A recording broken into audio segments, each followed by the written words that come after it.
Well, Uncle Carey and chat, your Uncle Mitch.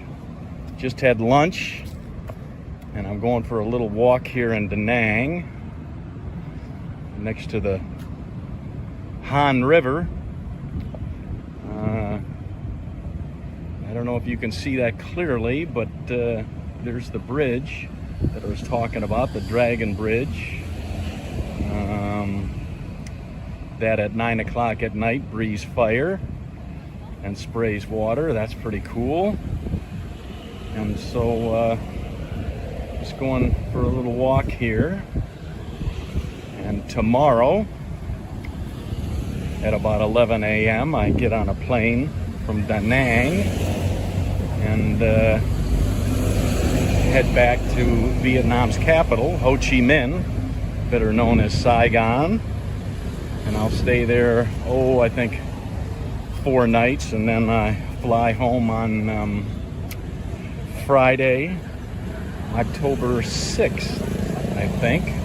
Not looking forward to that flight. I go from Ho Chi Minh to Taipei, then have about a 2-hour layover, and then Taipei into Los Angeles, couple-hour layover, and then Los Angeles back to Phoenix. So it's certainly going to be a very brutal 24 hours, that's for sure. But I will tell you again, right now I'm walking in the shade and it's 89 degrees. I don't even know what the humidity is. So muggy, I'll say that. But I'll stop for a second. Now that you've seen that, do a little bit of pan here. And it's probably very noisy with the motorbikes all and such, but there you go. I'll see what else I can see and let you know. Bye. There's the Dragon Bridge, lit up at night. How's that, Uncle Carey and chat? Isn't that beautiful? It changes colors too. And so, yeah, not bad for my final night in Da Nang. So there you go. Bye.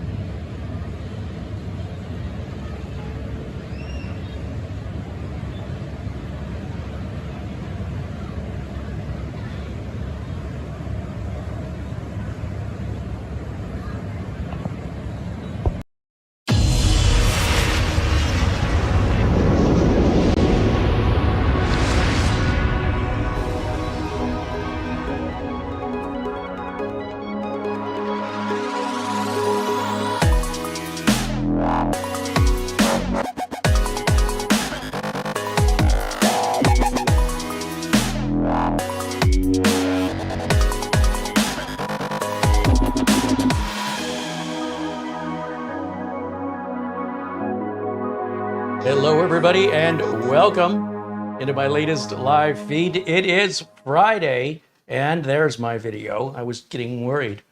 It's October the 6th, 2023. My name is CareyHolzman. Thank you, Mitch, for the update from Vietnam. I think Mitch is on his way home today, if I'm not mistaken, at some point today. Maybe on a plane as we speak. Not exactly sure, but safe travels, my friend. We'll look forward to seeing you when you get home, and can't wait to hear the stories. Hello to all of my friends in chat, and a shout out to some contributions that have come in prior to the show starting. We are more or less sponsor free. The type of sponsorships that I do here are really kind of pay to play situations where I recommend very limited products and services that will work with us that I've used and recommended myself in my real life technician business. I've been a real working professional technician since 1991. And prior to that, in the 80s, it was a hobby as a teenager. So I've been in this industry a long time, and there's a lot of products out there that I would strongly recommend you stay away from. I don't generally name them, but what I do name are the ones I use and recommend myself who will work with us. So our friends over at Acronis, our friends at Roboform, our friends over at VIP CDK deals with severe discounts on legitimate Windows and Office product keys. We're going on year 2 with them, and everybody who's utilized them all have good things to say. Of course, I would be remiss if I didn't mention our friends at $300 Data Recovery, who are supporting us throughout the month of September and October. If you ever need data recovery services and you go anywhere else, you paid too much, be sure and check out $300 Data Recovery, 300ddr.com. Read the reviews on Yelp, call around, get some prices. You'll see for yourself. And then if you ever should need data recovery or know anybody who does, do them a favor and recommend $300 Data Recovery. I'm telling you, it's the nicest thing you can do for somebody, because the people who are sending their drives in for data recovery, they're sort of grabbed by the short hairs, if you will, by companies that will very much exploit that and charge it an arm and a leg. And data recovery is an expensive and time-consuming process. It requires some very specialized equipment, very specialized knowledge, and it can take hours and hours, days and days to recover some data. Not all data is recoverable, but whether it's a mechanical hard drive or a solid-state drive or even a flash drive or a memory card, data recovery is possible. So be sure and check out the folks at $300 Data Recovery. My thanks again to the owner, Brian Cometa, for promoting us or sponsoring us, supporting us, I really want to say, throughout the month of September and October. And yeah, be sure and show them some love. Happy birthday. Looks like Gil Garcia in the chat room's having a birthday. And I want to shout out once again some contributions that have come in prior to the show, because we don't do traditional sponsorships here. You guys, through your contributions, through your memberships, you make these videos possible. So yesterday, at the end of the show, I received a very generous Amazon gift card from Gregory Howard, and I just want to say thank you to Gregory Howard for that. And then just moments ago, our good friend Frankie B with another very generous contribution. Thank you, Frankie B, for the Amazon gift card. And of course, Peter Laycock joining us in the chat all the way from Bonnie, Scotland. We call him Buster. Buster sends a very generous Amazon gift card. Thank you to Paul O'Brien joining us from Ireland. Thank you for the Amazon gift card. You know, Amazon Prime Day is coming up this coming Tuesday and Wednesday, October 10th and 11th. So I've been hoarding my Amazon gift card money, because if there's something that I really want that Amazon puts on sale for Amazon Prime Day, I want to make sure I have the money to buy it. And the stuff I'm buying at Amazon is almost universally for use here on the channel to make content. I don't buy a lot of personal stuff, although sometimes there's some snacks and stuff I'll buy from there. But for the most part, the vast majority of the money you're contributing, whether it's through Super Chat, Amazon gift cards, or PayPal, those contributions are used to fund at least 50% of the content you're seeing monthly on this channel. And I buy most of the stuff that you see on the channel from Amazon. Today, we're making a computer for a viewer. We'll call him JP. JP reached out to me, and he was kind of interested in one of the machines I'd already built, but then decided didn't have enough I/O on it. And he wanted something a little more specific and asked if I would build it. So it's been a while since we've done a custom build for a viewer, but I'm happy to do it since I've had some time away from that. And JP has, he knows what he wants. He's got exquisite taste in cars. 62 Corvettes to be specific, very beautiful cars, American muscle. And it was a pleasure talking with him and figuring out which parts to order. I had JP just order the parts from Amazon and then just have the parts shipped directly to me. So he's not getting charged anything additional for the parts. And then whatever the shipping costs. And in exchange, you know, we get the content. We get to share in the build together. Camera Girl did a wonderful job on the thumbnail. Yeah, great job. And all the parts list that we're using for today's build are in the video description below the video. Now, JP also bought a Corsair 200R case back when they were available. A lot of people continue to say that the 200R is no longer being offered, and yet it's still on Corsair's website in their catalog. So until Corsair removes the product from the catalog, it's safe to assume that the product is still a part of their catalog and therefore is not discontinued like the workers will tell you. The workers have been saying that for 10 years. It's been a while since I've seen any in stock, but bottom line is, until you go to the Corsair website and the 200R is not listed in the catalog, then the product is still in the catalog. If it was discontinued, it wouldn't be in the catalog. All right, now, we're going to do the motherboard prep today. JP sent his 200R to me. He left it in the box, and looks like it arrived okay. I haven't opened it up. It's all factory sealed. And then we were waiting on a motherboard, and for some reason, Amazon sent us a backpack, which is nothing at all like a motherboard. We had to work that out. And then Amazon sent the proper item, the motherboard here. But interestingly, they did not put it in a box. They literally shipped it by sticking an address label on this motherboard box. So I don't know if somebody that works at Amazon is mad at JP or what's going on, because that's pretty weird. Now, in the past, I've seen motherboards arrive with an address label stuck on them, but it's very, very rare. And having a backpack arrive instead of a motherboard suggests to me something's going on at his local warehouse there where it's being shipped. That maybe some, looks like employee theft happening. They're swapping out different things. However, I'm speculating, I really don't know, but this was highly unusual and it's delayed this build, but that's okay. It all worked out because here we are. It's Friday, ladies and gentlemen, and it's going to be a very hot day here in Phoenix. It'll be predicted to be 104 degrees Fahrenheit. It's October. It's not supposed to be over 100 degrees in October in Phoenix. So the good news is every day after this for the next 7 days is predicted to be much cooler. Or anyway, cooler. Nick Poverman wants to know, I have a Core i7 9700K. Would it be worth the time and money to upgrade to the same system you're building, or should I wait a while? I don't know, Nick. It depends on how you use your computer. That's something you'll have to decide. Each generation of chip is about 10% faster.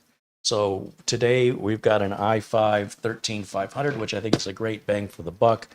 Now, these have gone on sale for around $210, $207, I think. Right now they're $247, and that's pretty much the price they stay locked in at. With Amazon Prime Day coming up, if you can get a good deal on a board and a processor, you'd also probably want to step up to a Gen 4 NVMe, because your 9700K will just be Gen 3. And I would recommend, if you're going to go 13th gen, go DDR5. So when you're all said and done, you're effectively only going to reuse your case of power supply and maybe your GPU if you have one. That's a lot of money. So if you got extra money that you can burn through and you're looking for a project, have at it.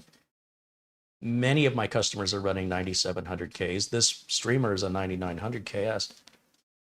They don't lack in performance for my needs, but I don't know what your needs are. So at the end of the day, it's a decision you'll have to make. But I would definitely say if there's an Amazon Prime deal on the RAM, motherboard, and CPU and storage, that might be what pushes me over the edge if it were me. Peter Laycock, there he is in the chat with a 10-pound contribution, says, good evening, Carey and Marlena and everyone in the chat. All the best from Bonnie, Scotland, with the temperature in Edinburgh is 53 degrees Fahrenheit, which is 12 degrees Celsius, and it's raining. I can't remember. I did mention that after the show, right after the show yesterday, Gregory Howard sent a very generous Amazon gift card. And I just wanted to make sure I give him the proper credit. I keep telling myself, remember to say that. Remember to say thank you. How my mother raised me. So thank you, Gregory Howard. Thank you, Frankie B. Thank you, Buster. Thank you, Paul O'Brien. Thank you, everybody, all my members, all my friends in blue. And if you're not in blue, don't worry.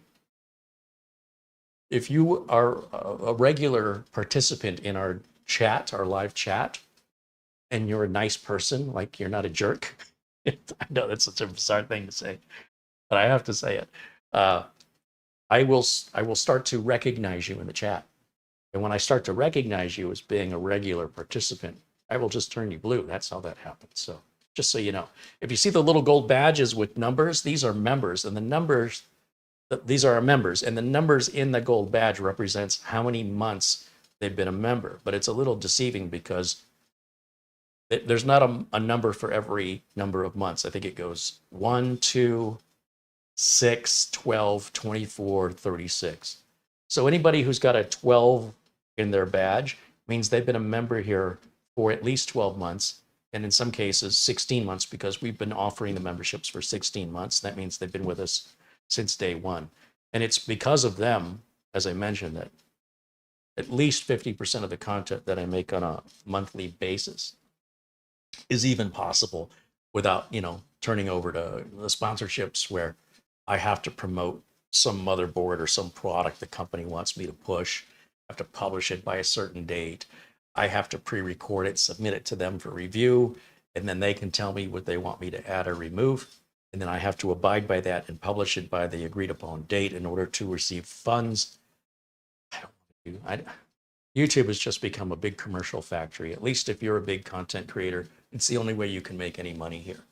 There's no secret to that, but a lot of people don't know that. So you end up watching a review that's nothing more than an infomercial. I always jokingly say if your ad blocker really worked to block the ads, it wouldn't let you watch much of the content from the large content creators here on YouTube. That's the truth of it.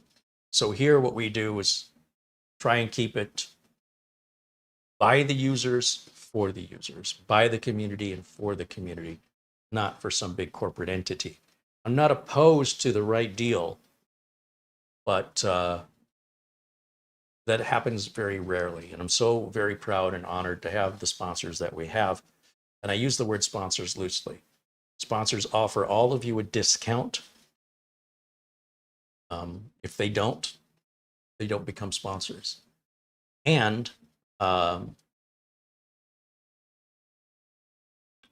going to say something else. Oh, and all the sponsorships are products I personally use myself and use in my real life MSP business, managed service providing business. So I'm not just grabbing who's paying me most. I'm grabbing which product I think is a value to my viewers, and they have to add to that value with some sort of a discount. The only exception would be $300 data recovery because they're already so much cheaper than everybody else. I kind of see that as a public service to make you aware of them. Gary Tatum has been a member now for 16 months. He says, like mine. There you go, Gary. Thank you for being a member since the beginning. I really appreciate that. John Williams said 53 degrees Fahrenheit in Madison, Wisconsin today, getting ready for a birthday party for my wife since 1985. Have a great weekend. Well, happy birthday.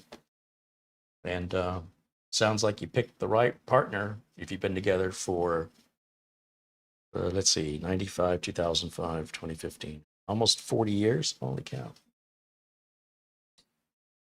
Shamim Kajvera says in Gothenburg, Sweden, it's 14 degrees Celsius, which is 57 degrees Fahrenheit. It was a lot of rain today, he said. We haven't seen rain here in a long time. But I just washed the car yesterday, so I'm sure maybe tomorrow.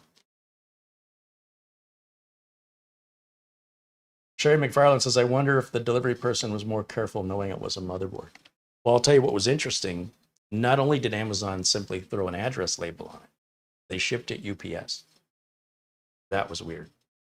So you know how you get the notifications where they take a picture of your, Amazon delivery drivers take a picture of the box sitting in front of your house? None of that happened.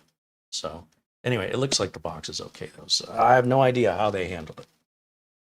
Dorado Systems with 999 RON, R-O-N, Romanian, Thank you for your contribution, Dorado Systems. He says, for our passion in its most natural form. Hey, thank you. It's a proper description. Anna Lindos with $7.77 says, hello, Carey, Marley, and chat. 7 minutes late today. Have another. Here's my late fee. All right. Thank you for that. Just getting right through here before we get started. Peter BZ contributes €1. Thank you, Peter. Ben Laird, £2. Says hello from Scotland. Thank you, Ben.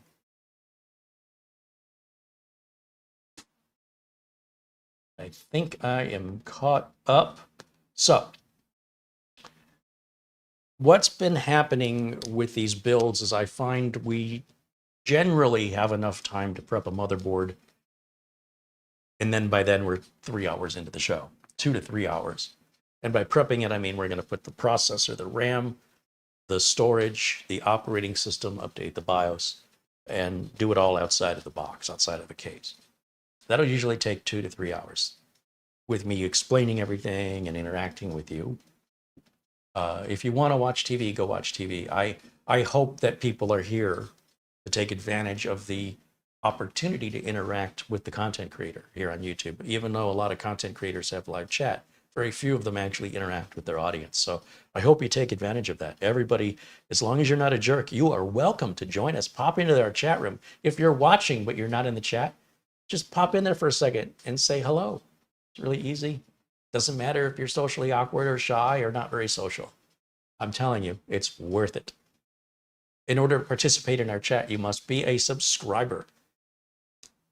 No period of time is required of being a subscriber. You just have to hit the subscribe button if you haven't before, and you're allowed to participate in the chat. It's that easy.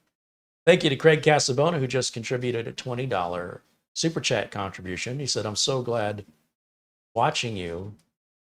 That is the same motherboard that I just ordered myself. Thank you. Let's take a closer look at what this motherboard is. Let me jump over to Amazon. As soon as I find the button. There it is. So this is an ASRock Z790 Steel Legend Wi-Fi. And I'm not sure how much you paid for it, but it appears to be on sale right now at $219.99. I remember when boards like this were about $160. So price of boards has really gone up this year. But it's become the new normal, it seems. JP was particularly interested in having a good sound card and having a lot of I/O, which you can see the back of this board. Has a ton of USB ports back there. And of course, we've got an HDMI port and display port for built-in video, which we will be utilizing on the build. It's got what appears to be 4 M.2 sockets. Wi-Fi 6E, and a bunch of other features that they're just all explained right there. You can read that. And you can see that there's 49 ratings here, averaging 4.3 out of 5 stars. That's pretty good. Pretty good. All right, let me jump back over here to camera 1. And we can start prepping the board. So this is our 13500 processor, and we can use the cooler that comes with this. It's more than adequate for keeping this processor nice and cool. It won't overheat, no matter how long we run it on Prime 95. And it's included in the price, and it's quiet. You don't always have to get a third-party cooler. You know, when you're getting the super high-end chips, the high wattage chips, it's almost required. But for this, totally optional, more of an aesthetic reason, if anything, if you wanted to change the cooler, because there's nothing wrong with the cooler that comes with. We've got T-Force Vulcan DDR5. This is 32 gigs of 6,000 megahertz DDR5 RAM. And we have a Samsung 990 Pro. Now, Samsung just released their first 4 terabyte consumer NVMe drive, the Samsung 990 4 terabyte. which is $344.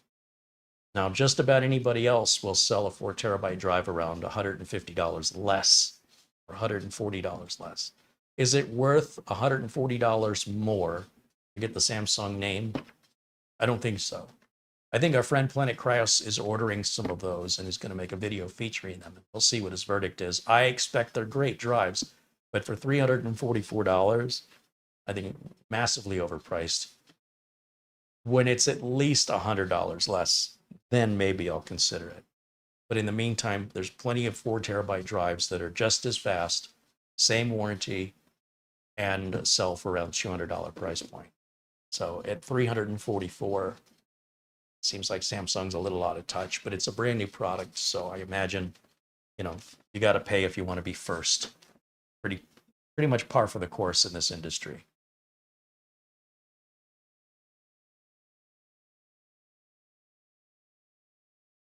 Jim says, hold on, are you going to start the build in less than 30 minutes? Is he feeling okay? I haven't started it yet, Jim. We're 25 minutes in. Yeah, well, I like to be unpredictable. All right, let's see if we can.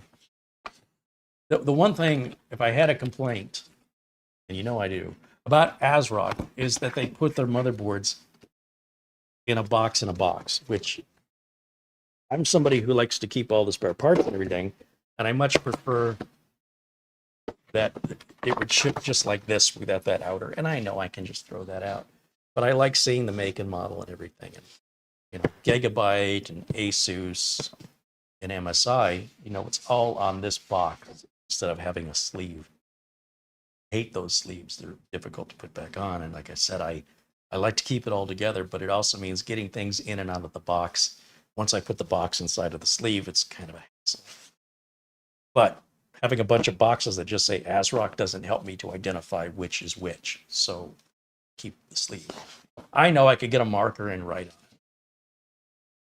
It's just the way I am. All right, so in the box,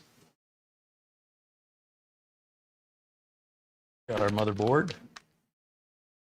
And down here,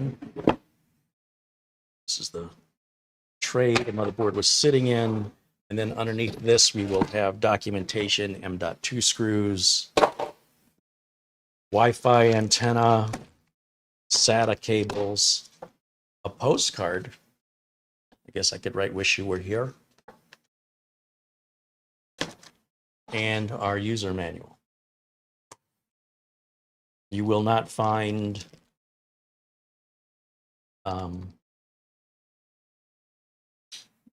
driver discs anymore. This is a metal bracket here for something.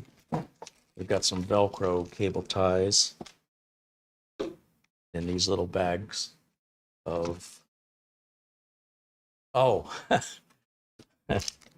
they've given us a keycap for our keyboard. I'm not exactly sure which key you should replace, maybe escape, but they've given us a free keycap, which is a strange inclusion, but okay. That'll go to JP, and he can decide what he wants to do with it. Wi-Fi antenna, .2 screw, M.2 screw, M.2 screw. There's 4 of them.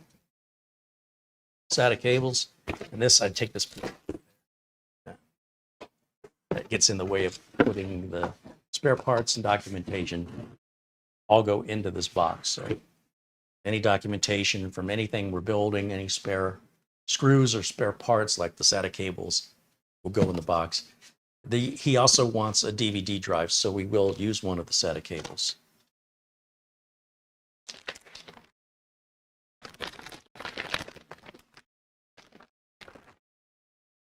Okay.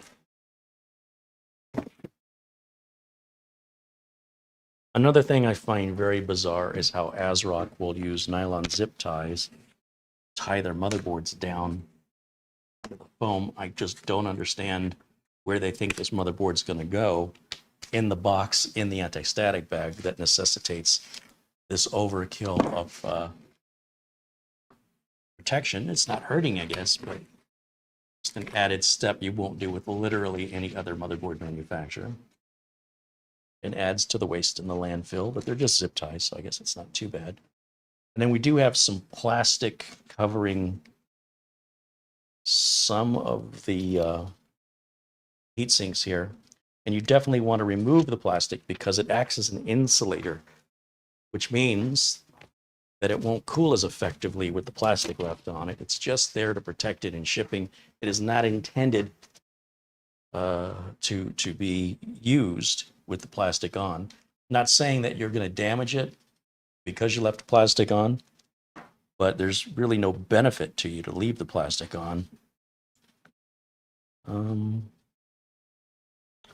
Is there a piece of plastic on this? What'll end up happening if you leave the plastic on is it will start to yellow and bubble up, usually within a matter of weeks or a couple of months. And then it just looks terrible through your glass panel in your case. Now, of course, this case, the 200R, has no glass panel.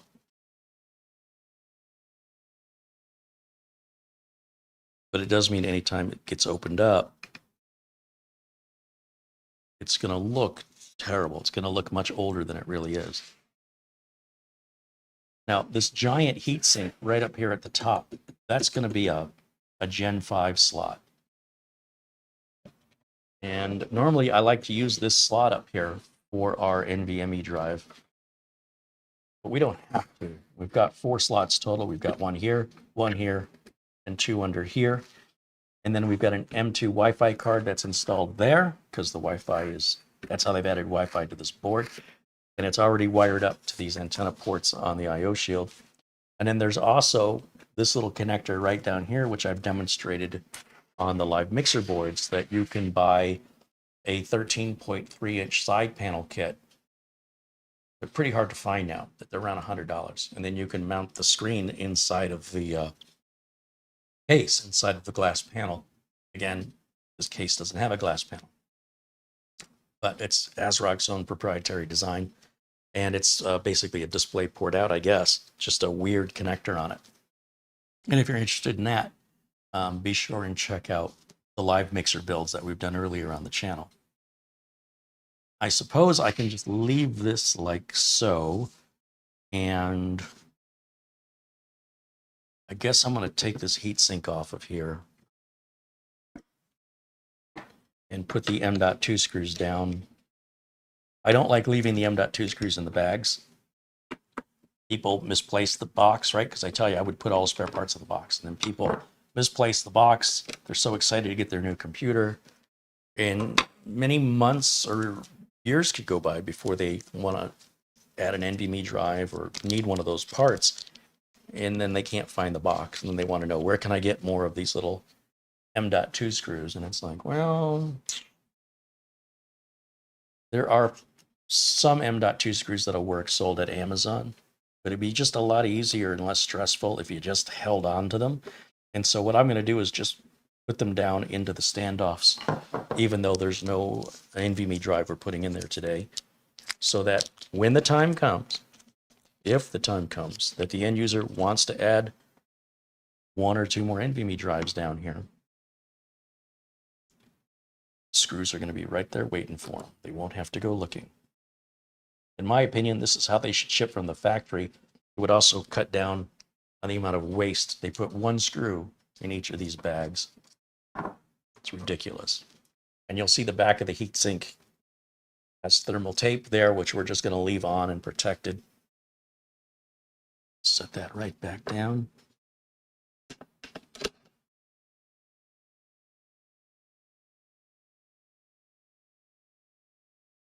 And it's really nothing that helps you align this, so you just have to eyeball it. And once you get one side started, the other side should align automatically. It's just a matter of moving it up or down so it's you can find the mounting point underneath. And then we've got the M.2 that's in the middle here that has no heatsink on it. And if I were going to put an M2 drive in there, an NVMe drive, I would buy one with a heatsink. Otherwise, I would use the heatsinks on the motherboard for the other M.2s. because these will be far superior, generally speaking, in almost all cases to the heatsinks manufacturers include on their NVMe drives. Especially true with Gen 5 drives.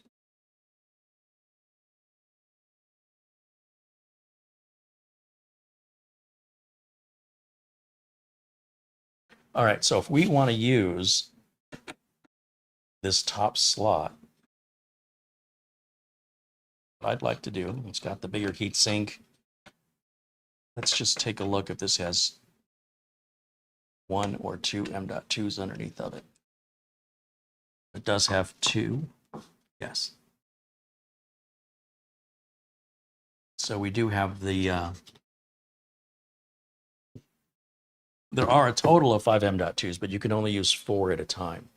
So you'll see there's one on this side and one on this side. Same as the live mixer board. We've got great close-ups of that if you're interested in seeing that close-up and why you might choose one over the other. One of the downsides of using the Gen 5 is it's probably bandwidth from this first slot and maybe results in the slot running at half speed. So I think for our purposes, we'll reverse this the other way. This is the Gen 5 slot here. We could put a Gen 4 NVMe, which is what we have, into the Gen 5 slot. It'll work fine, but it uses that, potentially that bandwidth. That's really not a problem because we're not adding a graphics card. We're using onboard graphics. And I suppose if the end user was going to upgrade to NVMe, they might want to upgrade to Gen 5 at some point. So maybe we're better off, now that I'm saying it all out loud, just going ahead and using the M.2 slot on my right instead of the one on the left. The one on the left will be Gen 4. The one on the right is Gen 5. And since we're not going to interfere with graphics, maybe that's the way to do it. And if I change my mind, I can always switch it around.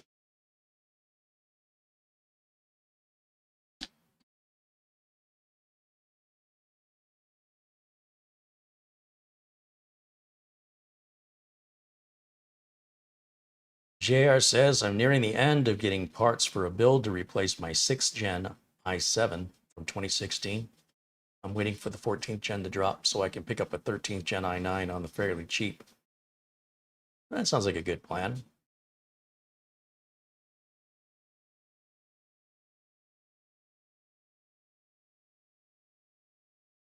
Mortant says, hello, Garfield Rupe is joining us. Joshua again is joining us. Shane Perkins says hello. Rick Lake says hello from Minnesota.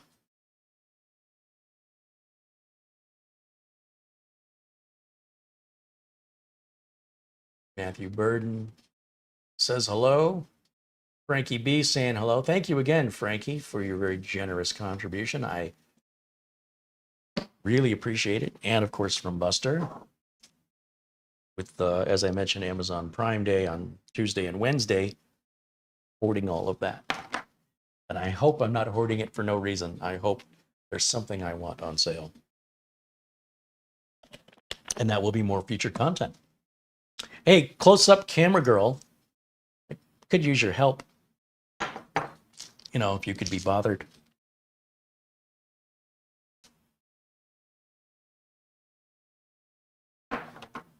We'll all just sit around and wait for close-up camera girl to take her sweet time. Hi. Hello. We weren't talking about you at all. No, I noticed. Jealous of us talking about you? You want to join in on talking about you? Close-up camera, activate.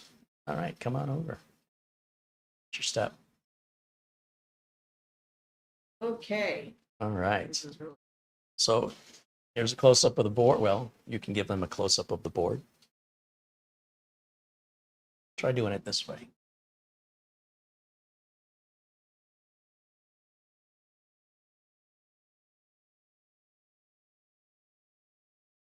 that'll work. That's better. This is kind of cool, whatever this is. Looks like there's a light inside of here.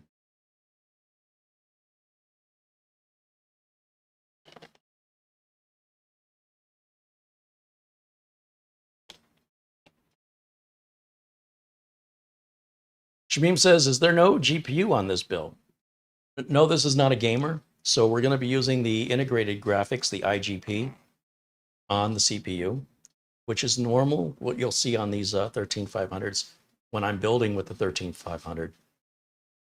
As a video editing machine, the Intel's IGP actually performs renders much faster than the AMD and NVIDIA graphics cards, which I find very bizarre, but I'm happy about it. Now, I'm not selling GPUs, and I'm not shipping GPUs. There's been way too much shipping damage for the last, I don't know, since COVID started. And I'm just not getting involved in it. So what I advise my customers to do if they want a GPU is they can just go buy any GPU they want. We just need to know ahead of time so we make sure they've got a big enough power supply for that. And then they can source it and they can plug it in. It's easy to plug in a GPU. This customer does not want an external GPU, or a discrete GPU rather. They would have no use for that. It would be a complete waste of money for them because they're not a gamer. Okay, so with that said, these are the two M.2 slots I'm talking about. And this one's a Gen 5 and this one's a Gen 4. And you'll see the standoff is put here, implying you're probably going to want the Gen 5. But we could take the standoff out and move it over here if we wanted to use the Gen 4. I think for right now, we'll just leave it as is. Here we've got the Samsung 990 Pro. This is the 2 terabyte.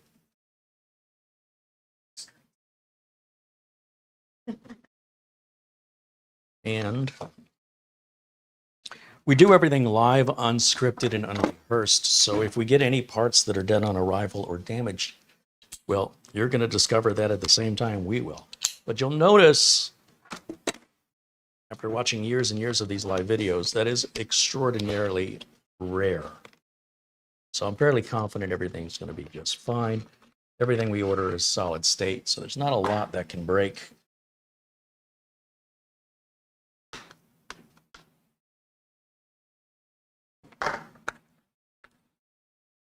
Okay, here is our Samsung 990 Pro.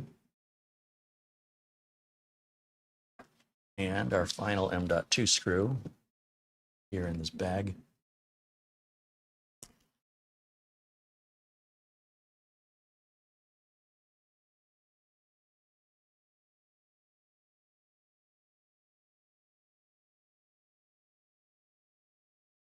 And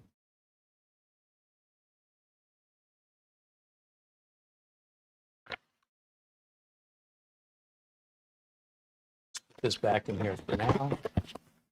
Chris Garrett says hello. Welcome in, Chris.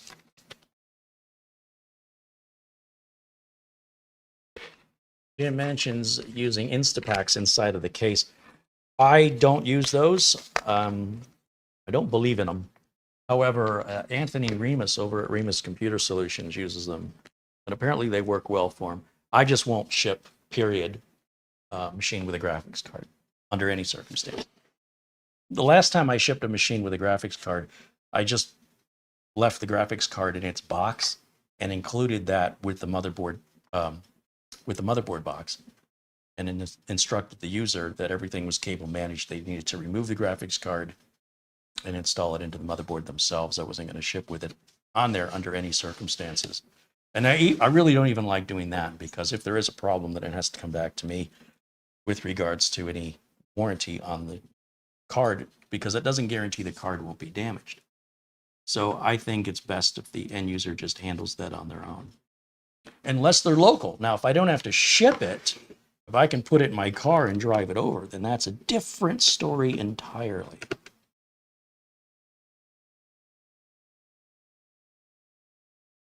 Again, I'm just trying to keep customers happy and keep myself in business. I'm not telling you what you should do. I'm just explaining to you what I do and why. It comes from experience. It comes from learning the hard way. It's not worth it. Not to me. All right, so that puts our storage in. That's our M.2 NVMe drive installed. And now we've got CPU we can put in next.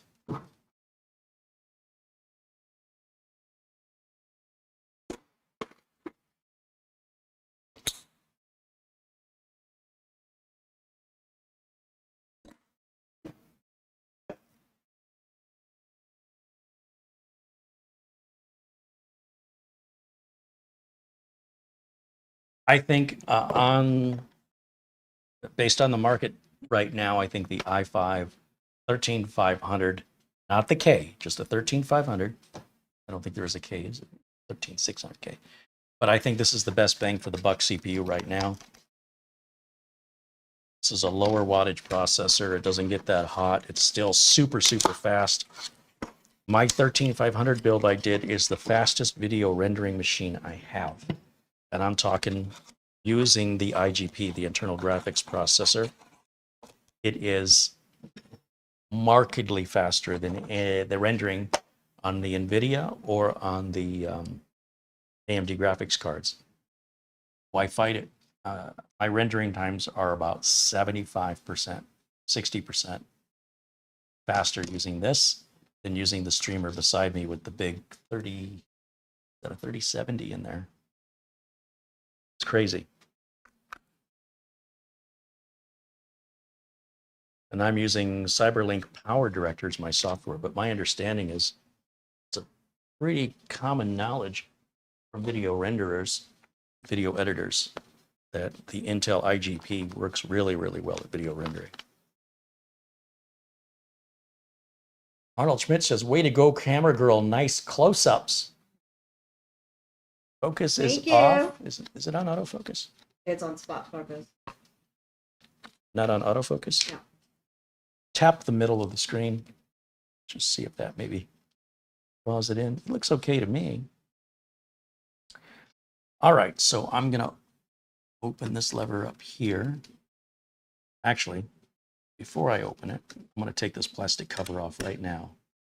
It's a lot easier to take it off while the latch is fixed position. And we'll lift that. Oh, I forgot it goes up the way like this. And then I've got these suction cups that I bought from Amazon. And I can just suction cup that right onto the CPU. And the CPU is going to go in one of two ways. My guess is this is the way it needs to go. Now, when we set it in here, we want to be real gentle. You can tell when it's aligned properly. It will just fit right in there. And then we can close the lid here, and this metal latch. Uh-oh. That is not lined up properly. There it is. These two pieces here and here, see how there's like wings on the sides here? They push down on those. They add force. There's an actual specified amount of force that has to push down to make contact with those very delicate pins beneath. That's why this plastic cover was on it, protecting them. They're very easy to damage. Then the little bend in this cable right here is going to push down on those little forks and apply that pressure. And you're going to need some strength. Push that down and latch it underneath the catch. And then we can slide the suction cup off of it, and we're done with that. Now you can use your bare hands. You don't have to use the suction cup. I just find the suction cup makes it a little less nerve-wracking. Usually, not always, but usually. As you can see, our included heatsink and fan already has thermal compound applied by Intel. So you don't have to worry about how to apply it. And the fan can go on any orientation, but we want the fan cable to come out closest to where it's going to plug in on the motherboard. So we don't have to wrap the fan around. It's going to make for cleaner cable management and reduce the chances of the fan getting blocked by the cable when you ship the computer and things get moved around. So I'm just going to align that like so. And then the Intel CPUs are super easy to install. You just push down on these little towers, do opposite corners. When you get them in there, you'll hear it click. And we can verify that we're all the way through. Just looking at the other side and make sure that we can see the little alligator mouths of the little posts going through them and that they've gone all the way through the board.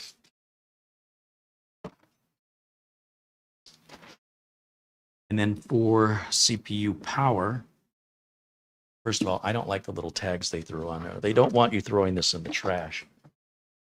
So they put the sticker on here that you can throw in the trash instead, I guess. I'm not sure what the logic is there.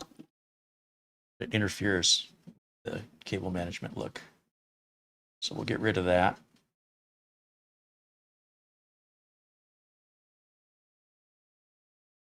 Oops. Okay, takes care of that. And while we've got the board out of the case, this is a good time to cable manage it. So this fan plug has these two ridges.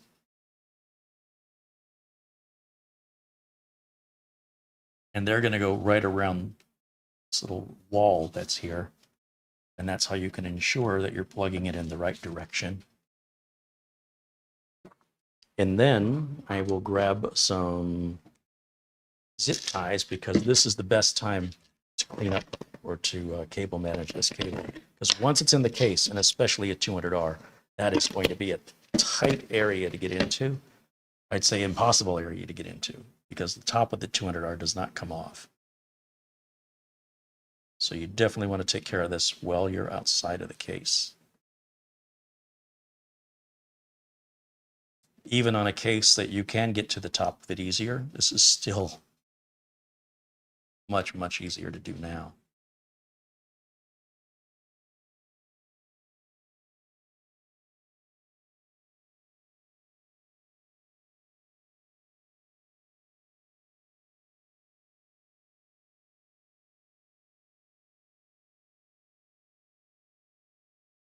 And finicky.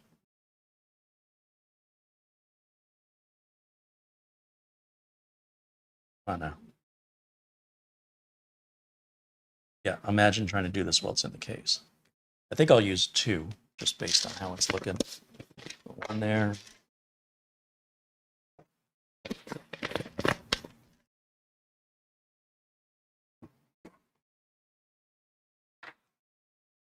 Put one here.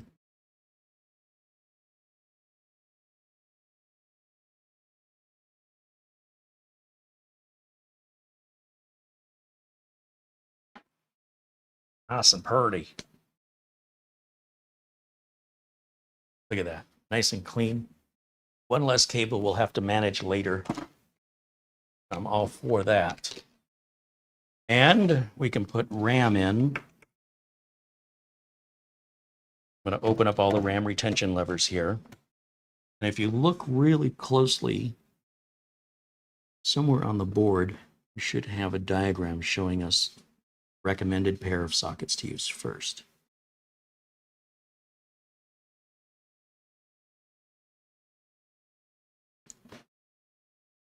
Don't know why I'm not finding it on this board.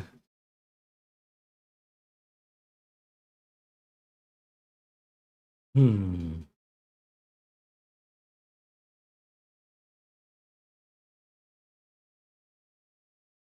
normally want to use either the first socket nearest the CPU or the first socket furthest from the CPU, then skip a socket either way. And that'll be your first channel if you're using a pair of modules.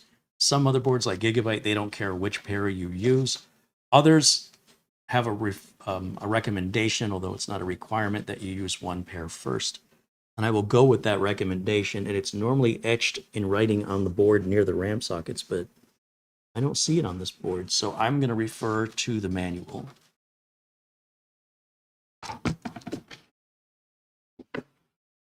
Just to see if they identify a preference. Well, I've got the box open. I'll throw these boxes here, throw that in there.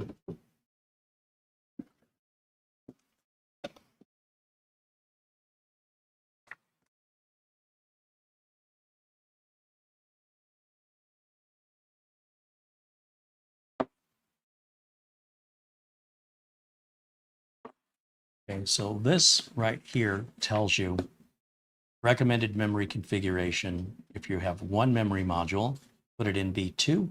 If you have two memory modules, A2 and B2. And of course, if you have four memory modules, all four. So which one is A2 and B2? We have to look at the diagram. It should show us with an overview of the motherboard somewhere up in the front is typically where we find that. Right here. So A2 and B2 is going to be using the first one, first socket, furthest away from the CPU. Remember how I mentioned you either use the one closest or the one furthest, and then you skip one, regardless of which way you're going. So that's pretty easy. We can handle that. Let's see this for a second.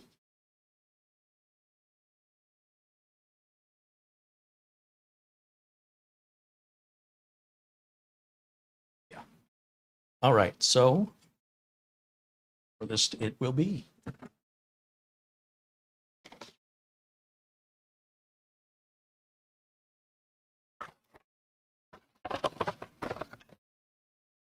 Try and clear some space on my bench here and move this empty CPU box to the rest of the empty boxes. And we'll move the documentation over there in case we need it again.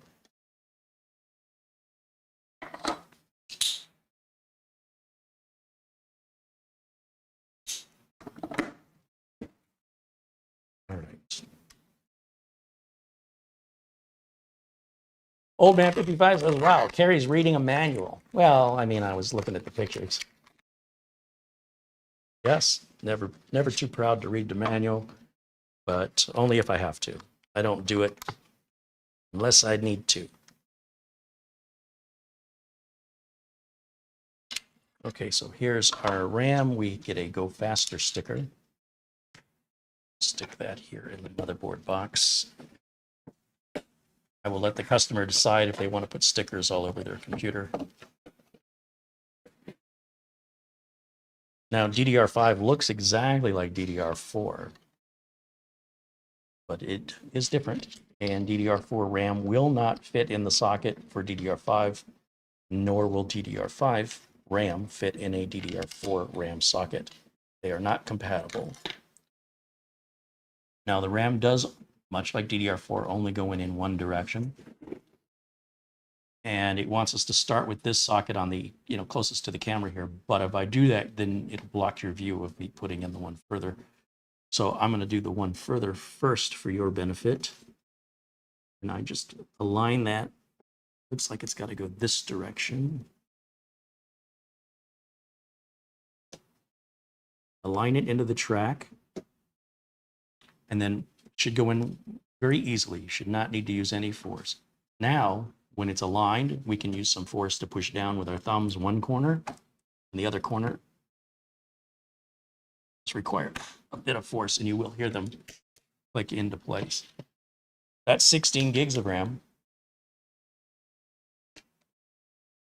And now another 16 gigs of RAM goes in. Same thing, no force, nice and gentle, align it in the track.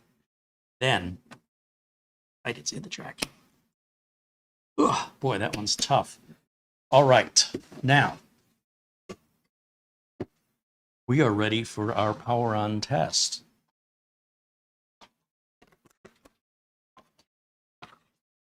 We can also, if it powers up, check and see if we have a new BIOS version and apply it. So to do that, I'm going to just grab a testing power supply I use for testing. It's the Silverstone ET750, although the testing power supply does get switched out from time to time, as I sometimes need the testing power supply to go into a customer system, and then I need to use a different power supply for testing.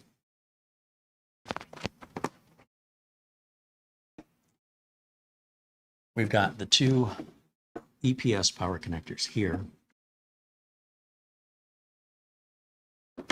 That one.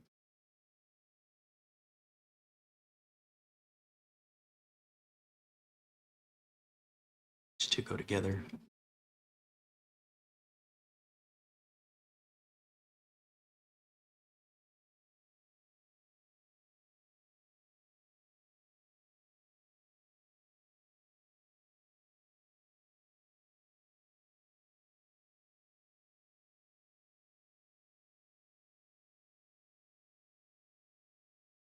Clip goes to the outside. Then Need to hook up a power switch. So I will use my little external power switch I got off of Amazon, and I put a gigabyte Q connector on there. I drilled extra holes in the bottom of it so it would fit on any motherboard. And then I can just pop that bad boy right on there. And that hooks up our power switch, power LED, hard drive LED, and reset switch right there.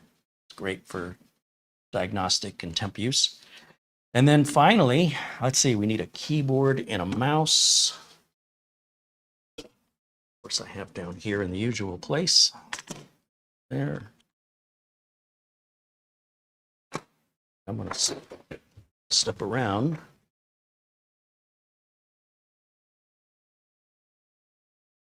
And we're going to plug in the keyboard or mouse just anywhere is fine. We need an HDMI cable. We're going to plug in right here. And notice our I/O shield is already built into the board. And of course, we need power supply.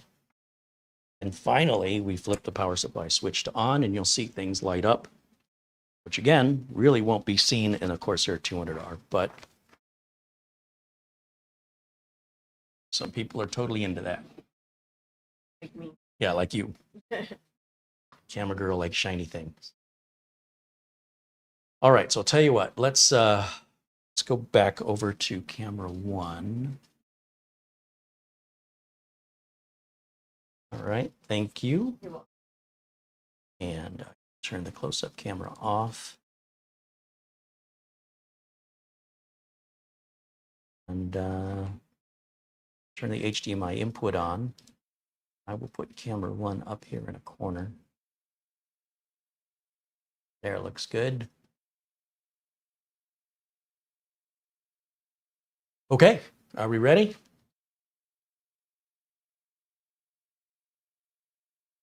I'm going to turn this on. 3, 2. Yeah, just because the RGB is on doesn't mean the system is on.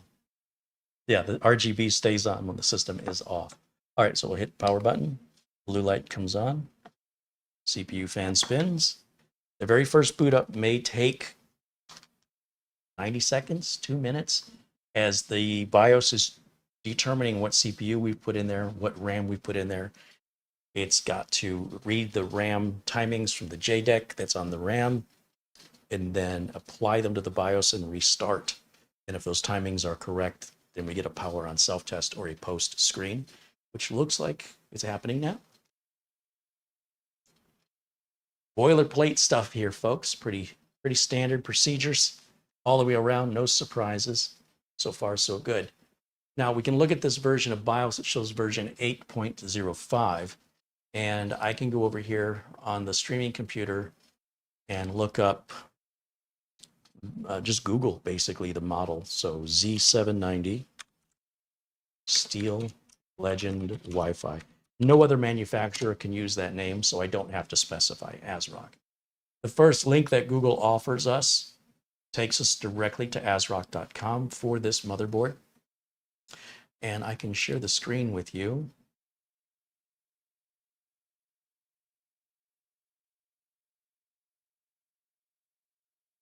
And here is our motherboard, and you'll notice there's a support section up here. We don't ever, whether it's ASUS, Gigabyte, MSI, or ASRock, there's always 2 support buttons on the product page. There's generic support, which is at the very top of the page for ASRock. And then scroll down, and there's a support button down here, and that's product specific to the page you're on. That's the one we want. We're going to go to BIOS. And we can see the latest BIOS is much newer than what we have. We have 805, there was a 903, and now a 1008. We don't need anything but the latest BIOS unless it specifically states you must have a certain BIOS version before upgrading. Normally that is not the case with Intel boards anyway. So we're going to just grab that download. We'll extract it here onto the streaming computer.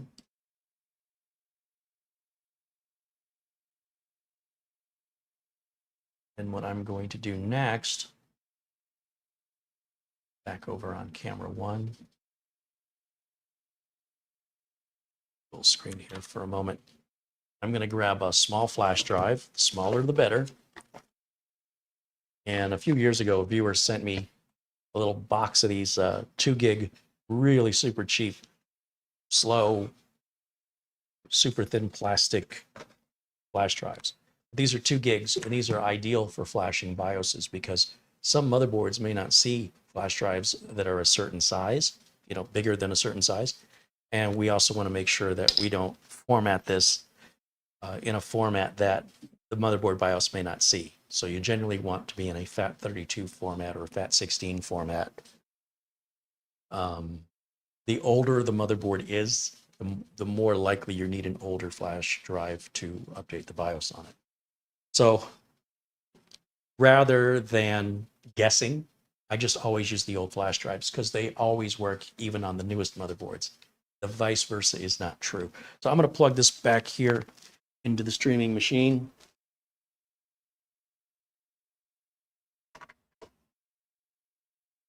And then we will copy. Go to the download section. I'm going to copy the BIOS file onto the flash drive.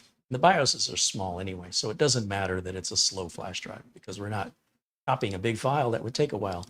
It's a small file, so whether it takes 6 seconds to copy or 2 seconds to copy, it's irrelevant. Now we can take this flash drive. I'm going to step around and plug it in to any USB port back here.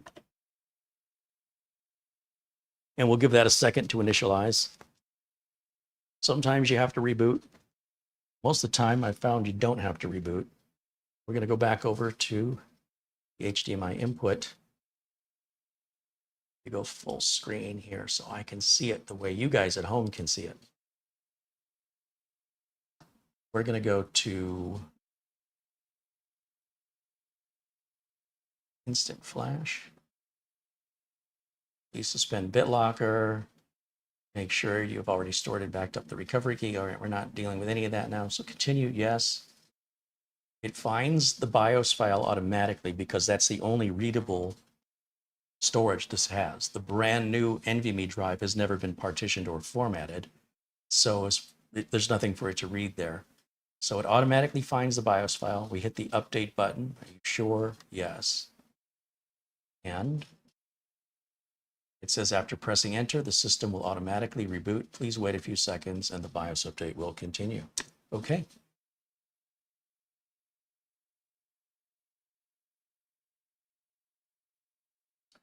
So the no signal means the system is restarting, and while it's doing that, I will keep talking so you know you've not lost the video. I mean, the video is there is no video. That's why it says no signal until a machine powers up and sends a video signal out. And now it's going to begin the BIOS update process. I always like to make sure the system has the latest BIOS because at the factory where they make these motherboards, when they roll off the factory floor, they will be flashed with the latest BIOS. The only reason this has an older BIOS is because of the length of time that has been expended from the manufacturer's floor through distribution into a warehouse to the retailer to the customer's front door. That could be months, could be over a year. You don't know. So I don't necessarily care what the new BIOS does. I just want to make sure that I have the latest one.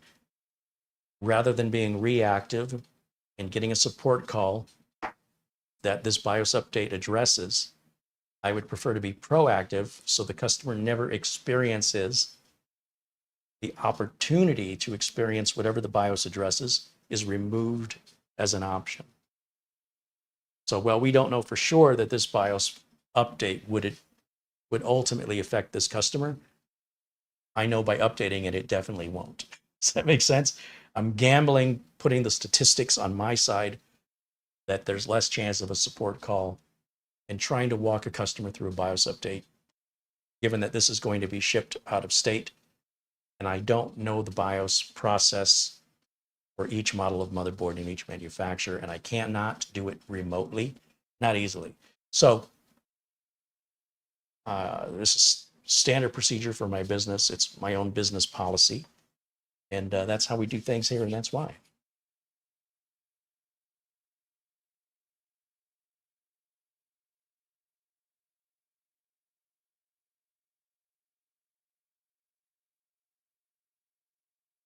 Renee wants to know if the board has a dedicated flash BIOS port. I don't think it does. That's usually reserved on the real high-end boards. Let me take a look back here. No, this board does not have like a flashback BIOS. Like I said, that's a pretty rare feature, typically reserved for the more expensive motherboards. At $220, this is not considered an expensive motherboard. This is mid-range.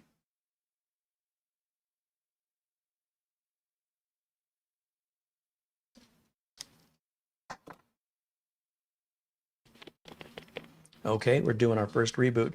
When you're flashing the BIOS, you really want to leave the system alone. Don't mess with your keyboard or mouse.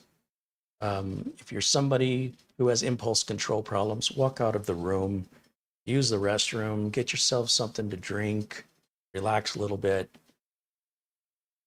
take your time, go outside, check the mail, whatever it takes to keep yourself occupied for a few minutes. And the system will patiently wait for you as long as you need. You can go away for a week. The system will patiently wait for you that whole week. What we don't want to do is we don't want to push this. We don't want to rush it through. We don't want to interfere with it. It's a delicate process, which is fine if you leave it alone. It's not so delicate if you just leave it alone. All right, so it sees our RAM, it sees our M.2 drive, everything's looking good. We now have BIOS version 10.8. So I can remove this flash drive, we're done with it, and I can delete the files off of it, make it empty again. I always use a blank flash drive so I don't accidentally select the wrong file. It also makes it easier because I don't have to look through a bunch of files to find what I'm looking for. It's the only file on the flash drive. When we're done with it, we never need it again, so we just erase that file and put the flash drive back in the box. It's ready to be used on another system on another day. With that done, I can now grab, oh boy, did he want Windows 10 or Windows 11? I think he wanted Windows 11. So we're going to put Windows 11 on it. I'm going to grab my Windows 11 installation media, which you can make for free by typing in create Windows 11 install media into Google and go to the first Microsoft website, download the media creation tool and follow the on-screen steps. It's super easy. And then when you need a product key, go over to VIP CDK deals and buy a Windows 10 Pro product key because it's cheaper and it works to activate Windows 11 Pro. You do not have to install Windows 10 Pro first. We have a little banner for them. These prices do tend to fluctuate based on exchange rates. So I think Windows 10 is around $16.90 now. Office 2016, which right here at $27, that's somewhere close to what it is now, is the only version of Office that I am aware of that you can activate without a Microsoft account. You just enter your product key just the same way you activate Windows. And Office 2016, Office 2019, and Windows 10 all have an end of life of October 14th of 2025. Office 2021 gets you 1 extra year of support, expires in, I think, October of 2026. So I'm happy with 2016 Office. It's also the cheapest, and as I mentioned, you can still activate it without a Microsoft account. My thanks over to the folks at VIP CDK Deals for making sure that they take care of their customers. When you guys order from them, product keys are guaranteed to work. Please use your product keys within 30 days if you expect customer service no differently than if you bought something at Best Buy or wherever and you want to take it back. There's usually a 30-day return window. I'm going to exit the BIOS here. So let's see, what do I want to do? Full screen so I can see it. That would probably be the best thing I could do right now is prove if I could see. I'm not going to turn XMP on, not yet. I want to make sure everything's installed and working. Sometimes XMP can cause problems. And if you're building a new machine, you turn all these features on, you're going to have a fun time trying to figure out what's wrong. So we'll make sure what we're building is working and stable before we turn on enhancements. And I'm going to go over here to boot. I want to load the default. Where's my defaults?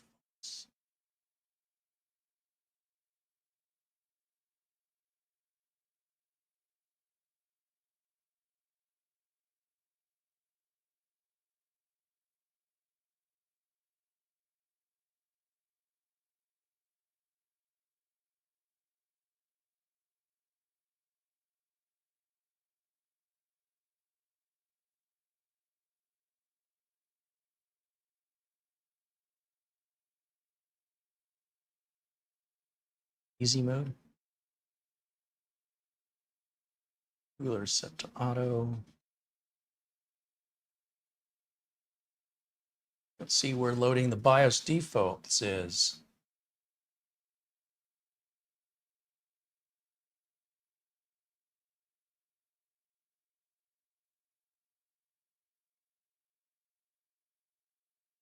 Usually in this section on most motherboards, but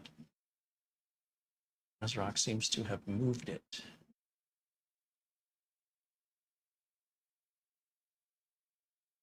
Ah, just click exit, said Sergio.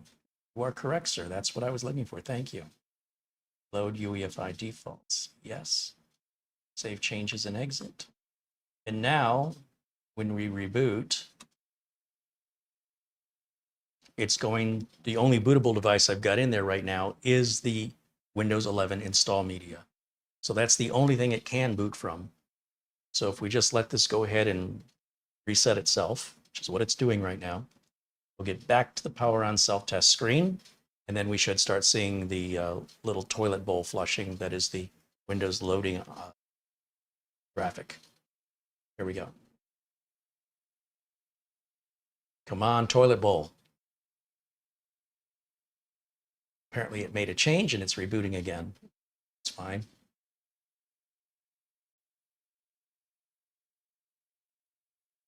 And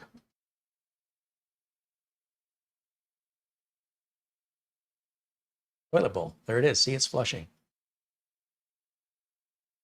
Well, it's doing that. I'm going to grab a cold Gatorade.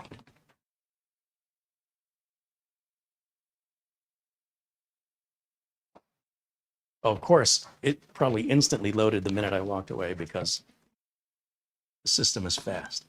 Right, we're going to hit next, install.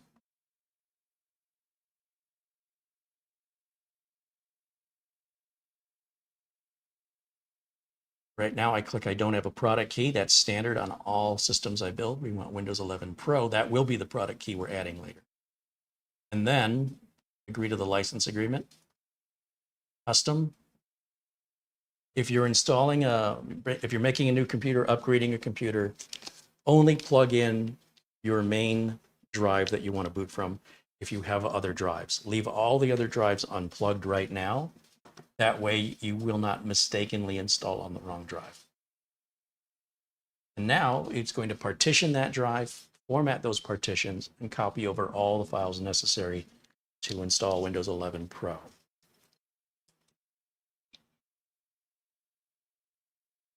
And while it's doing that, I can put camera 1 back in the corner.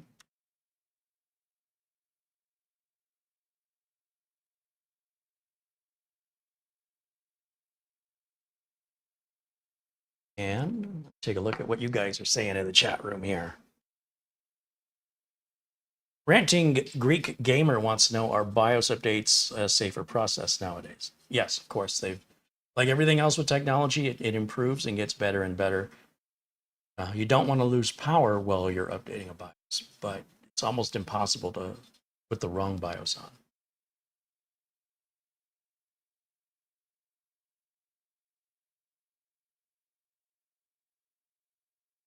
Trevor wants to know if the BIOS clock needs to be set.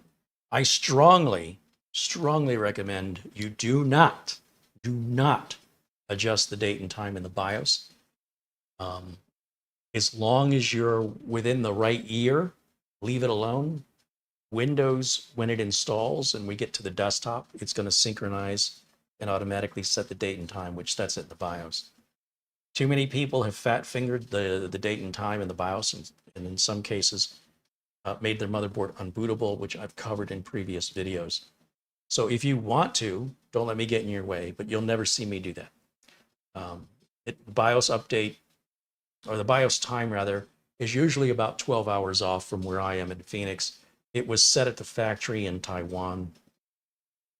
That's why it's a little bit off, usually by around 12 hours. It's not wrong. It's just in a different time zone from where it was built. None of that is important. If you're within the same year, you're within the same 2 years. You're fine. Just leave it alone. It'll let Windows auto-correct it once Windows loads. A lot of stuff we used to have to do by hand back in the day. The technology's really improved over the years. So you're best to just leave it alone and it'll take care of itself. That's my opinion, and that's the way I run it.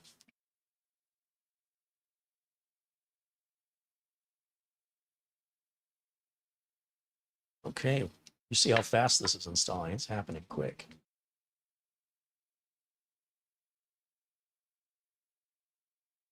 You don't hear the CPU fan at all. It's quiet, keeps the CPU cool under the worst of conditions. It still keeps it nice and cool. We've demonstrated that. Intel did a great job on the 13500 with its stock cooler. If you've got a K processor, any Intel CPU that ends in the letter K or has the letter K in it, those processors do not come with coolers, and it's on you to make sure you get an appropriate cooler that can stave off the heat that the particular processor you have will generate. Okay, so now we're into the final setup here. Screen. Oh, I can tell you right now I'm going to need to hit Shift F10, so I'm going to do that now. And then click to activate that box or to be in focus and type in OOBE, out of box experience, / bypass RO. Sure.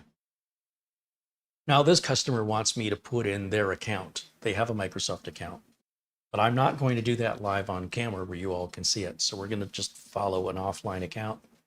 And much later, when this is getting ready to be shipped, one of the last steps I'll do is log the user in, and I will verify and just make sure that the user wants me to do that, because they could easily do that themselves, because it's a security concern to have somebody else have your login information.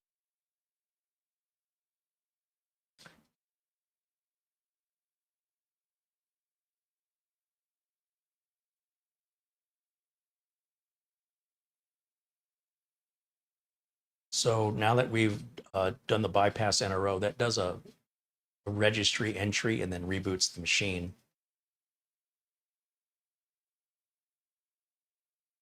And we go through this process again. And let's see, United States, yes. Keyboard is United States, no secondary keyboard language.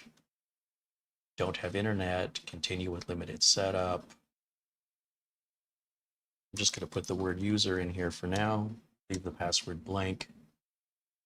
I leave location settings on. That's what's going to make sure the date and time zone are all set correctly for us. And then hit accept. The user can change any of that in the control panel if they don't like any of those settings configured the way I configured them. It's all changeable.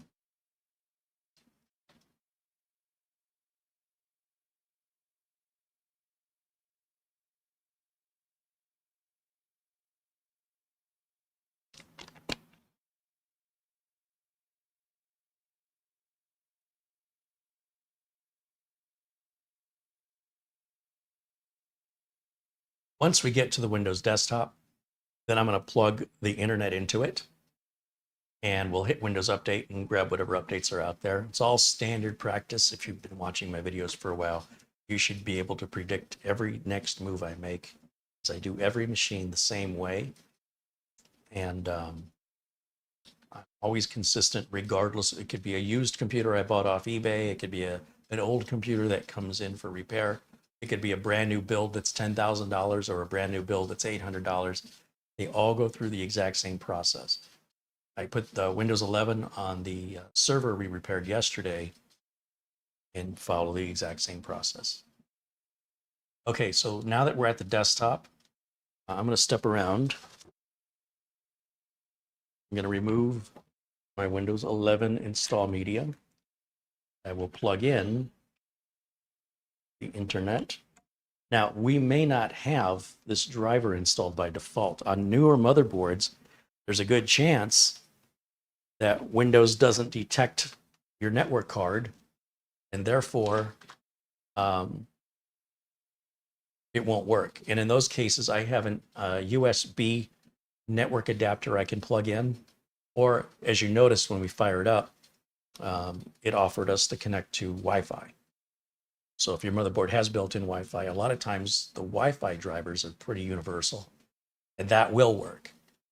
So in this case, we do have a connection now. Do I want the auto driver installer? Let's try yes. I don't know. Accept the agreements, continue. And well, that's busy. I'm going to go over here, go to settings, and hit Windows Update. Check for updates. Turn this on. Enhanced options, and I'm going to turn this on, this on, this on. So we're going to do both at the same time here. This could take a while.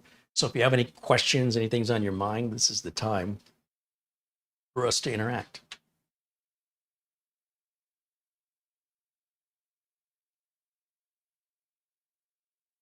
Can't read that from this far away. We can walk up to the monitor and see what it's offering. I want to make sure we don't have any advertising in. It's got a killer wireless LAN and LAN into Bluetooth, management engine, HD audio, onboard EVGA, that's everything. Yeah, we want all of that. So I will click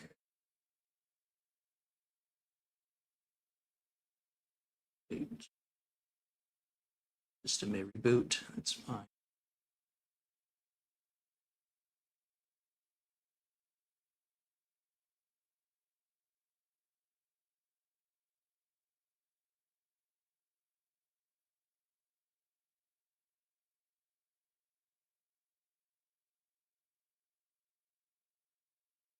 So, well, that's doing that. The other thing I like to do is like to get rid of some of the little shortcuts they include here, like for WhatsApp. You just right click and choose on install.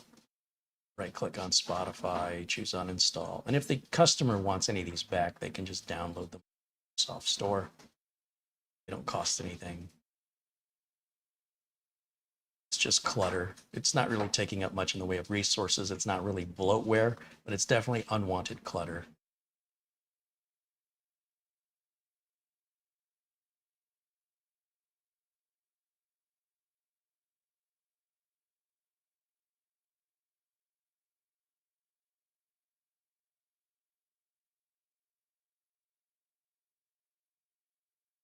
You see how fast those all come up. It's really not the, sometimes people make a big deal about it. And back in the day was a problem, but these days it's not the bloatware. It's not your father's bloatware. Let's see, let's do search permissions, history, scroll down here where it says show search highlights. We're gonna get rid of that little cartoon box down here. Turn that off, little cartoon goes away. And then I've lost my update settings, update status, so we're good. Just so I can watch it.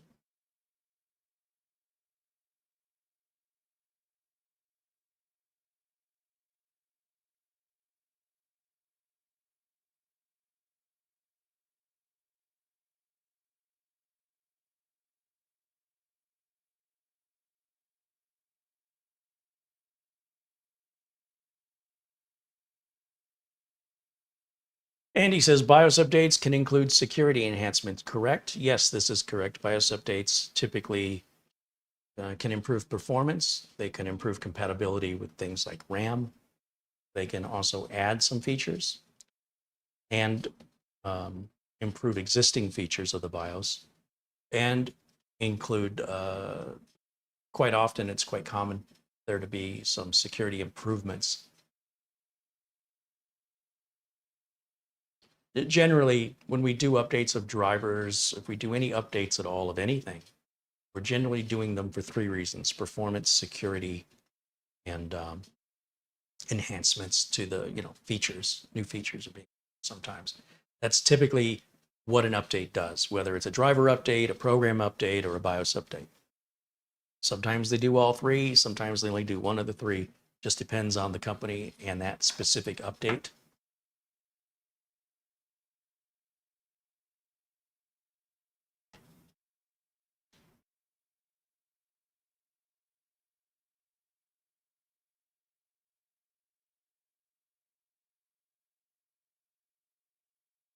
Lawn Dog said, I purchased Windows 10 Pro license. Everything went smoothly. It's not the first key I purchased, but the actual price is slightly different after using your discount. So again, I guess you didn't hear me. There is an exchange rate difference that occurs regularly between whatever currency you're using and the currency there that they're based out of Hong Kong. So whatever the exchange rate is, the price is subject to change. But it's, usually within a dollar. The exchange rate doesn't change that much. Crunk Kappa says, Carey, I enjoy your videos. Well, thank you, Crunk. Thanks for hanging out with us here in the chat room.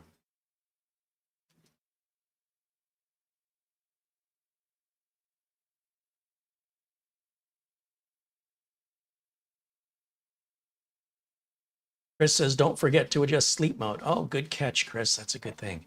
We'll come down here and we'll edit our power settings so the screen doesn't go to sleep on us. Edit power plan, that's what I want. Yeah, that was set to 3 minutes. We're going to put that to 3 hours. And sleep mode, I'm going to put to never because this does not run on batteries.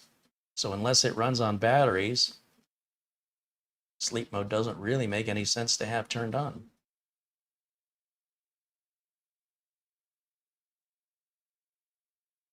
It's good. Thanks for that reminder.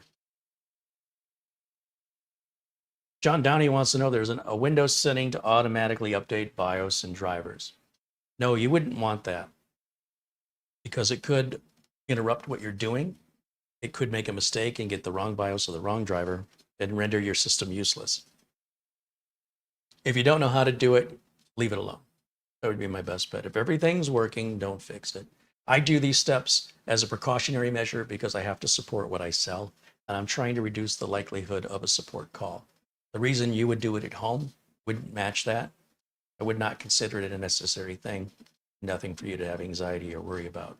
If your system's working and you're uncertain about how to install a BIOS or driver updates, then don't do it unless you want to potentially break your system when it was working fine.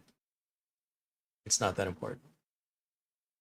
If it is something important, then I would advise you to have it done by somebody who knows how to do it if you have any anxiety or fear about it.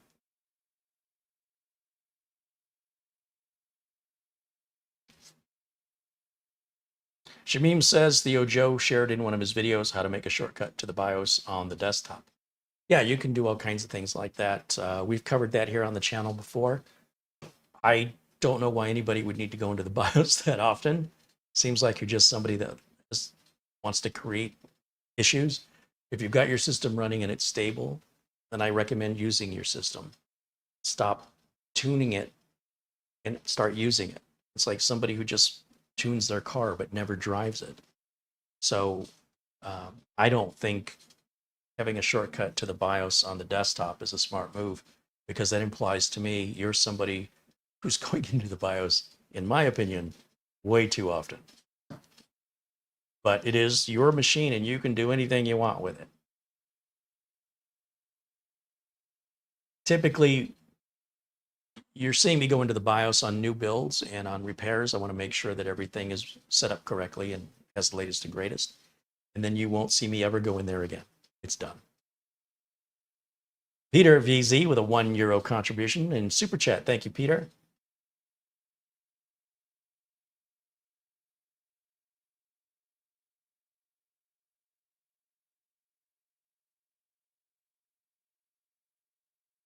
Lawn Dog said, my currency is a credit card. No, I'm talking about what country you're in and what your credit card is based on. Is it based on US dollars? Is it based on rubles? Is it based on yen? I mean, there's a whole bunch of different currencies around the world. And the credit card represents whatever currency of the country you're in, and then the exchange rate applies regardless.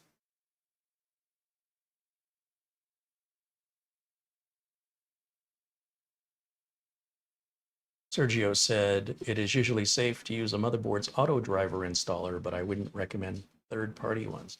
I'm with you on that, Sergio, for sure. 100% agreed.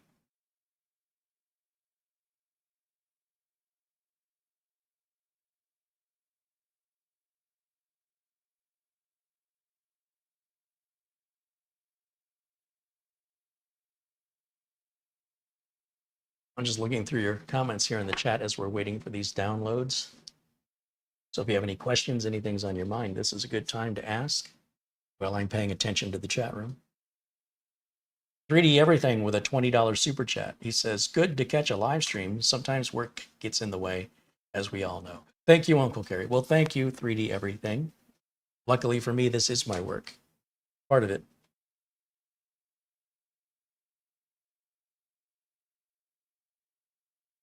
Lawn Dog said he was kidding. I guess you're being very serious. So when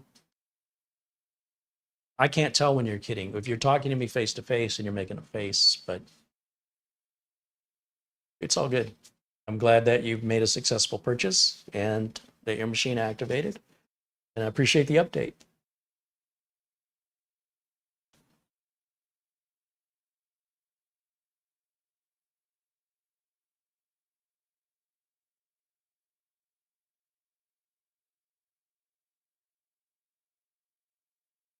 Greg Sutton mentions our time has not been set automatically. Like I said, it's about a 12-hour or 14-hour time difference between where the board is made and here in Phoenix. That will auto-correct if it's bothering your OCD and you don't want to wait for it to auto-correct. You can just simply go down to the clock. This isn't hurting anything. We're only a few hours off.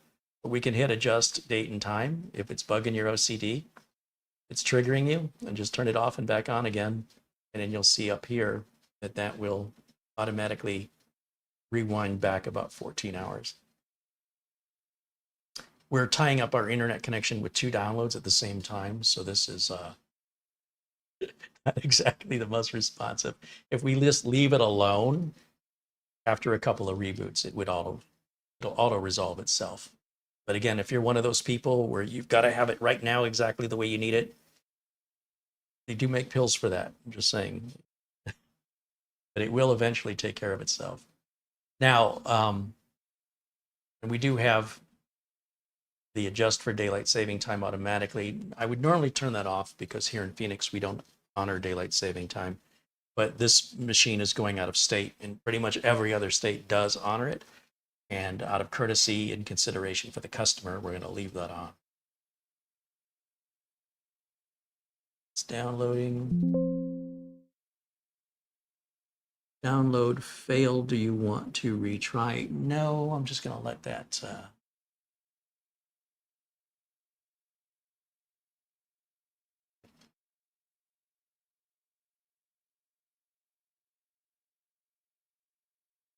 Leave that alone for right now. Let this finish first. We'll do these updates first, and then we'll come back on a reboot. Follow up with more Windows updates, and then probably do the driver updates last.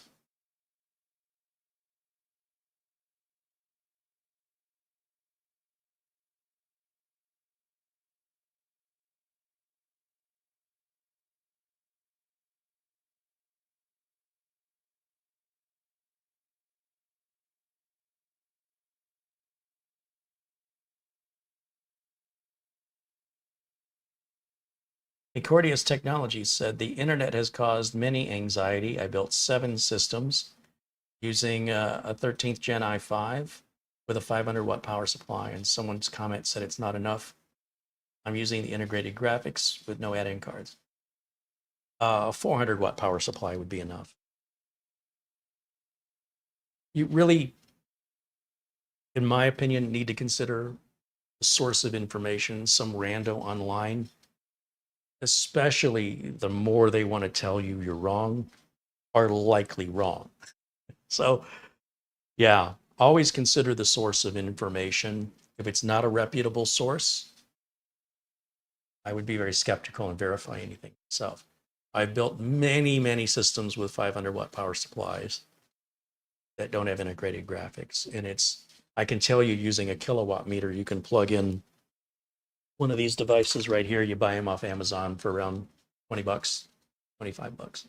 And you plug in your computer to this and plug this into the wall, and you can read exactly how many watts you're drawing. The i5 13500 is a low watt power supply. I bet you could do it with 300 watt power supply. You'd probably be fine.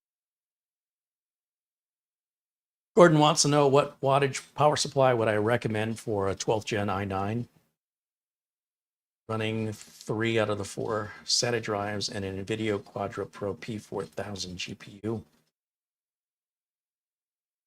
I would probably recommend a minimum 850 watt.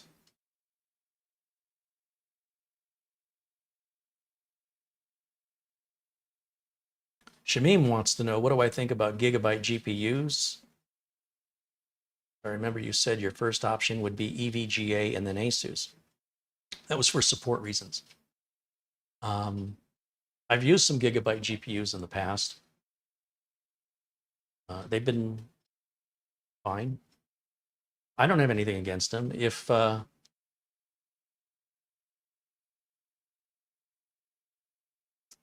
you're considering buying one, yeah, I wouldn't avoid them if that's what you're asking. I don't have anything to be concerned about. EVGA is out of the VGA business, even though it's in their name.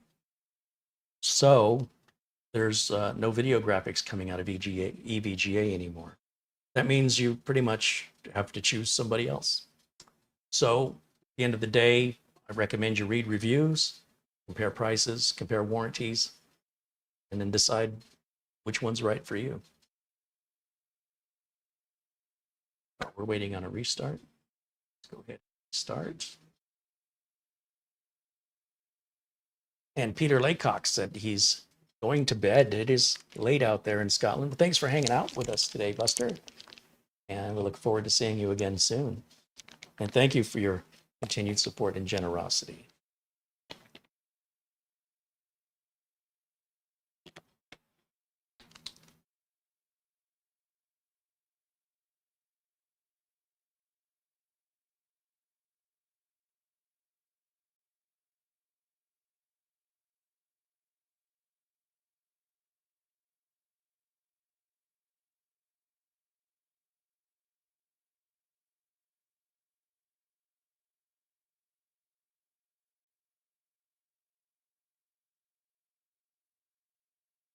Mr. Death says in 5 days, I'm going to be upgrading my 1060 to a 4060 Ti. That's a nice upgrade.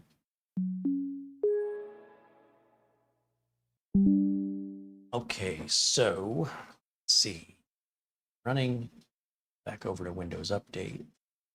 What we're going to do on the next video, we'll be putting this motherboard into the Corsair 200R case along with the power supply, which is an EVGA power supply.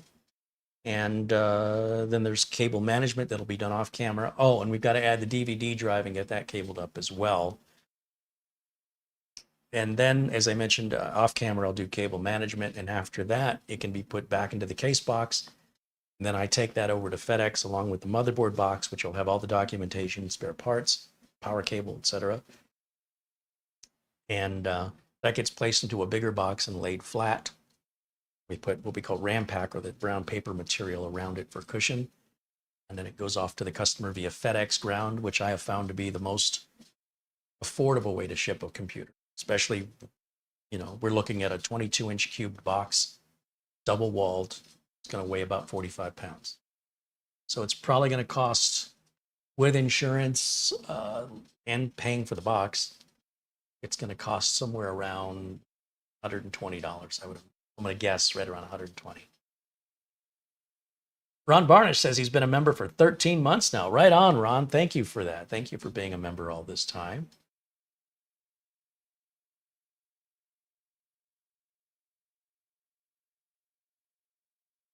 Johnny Weld says, great show, Carey. Like always, thank you. Well, thanks, Johnny. Appreciate your kind words. Yeah, so we've got the case for the next video to put this in. And then we're going to revisit the server computer. I think I'm going to switch it over to a different case since everything's working. And we have Gregory Howard's computer. I have to finish a little coffee machine build. And a computer for Elizabeth Dodd. I have to finish up and get that out as well. So got myself backed up in work, but it's good to keep myself busy. Keeps me out of jail.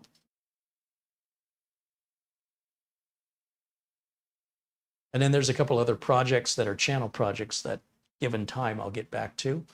And in the meantime, while all of that's going on, Amazon Prime Days will happen on October 10th and 11th. 10th and 11th? Yeah, October 10th and 11th. And there's different deals on each day.